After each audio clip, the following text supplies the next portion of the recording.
Bien, entonces vamos a probar que nuestro GPS haya quedado bien conectado. Recuerda que ahorita toda la funcionalidad está a través del GPS.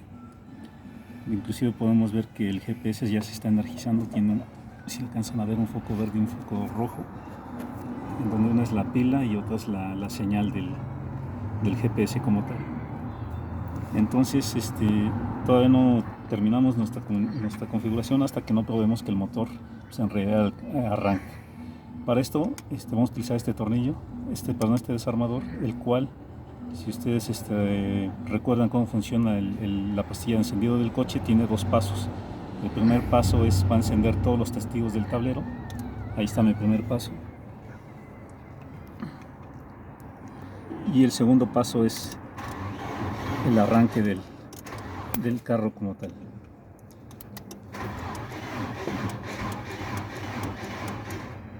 Ok, aquí nos acabamos de terminar la batería, pero el carro está arrancando.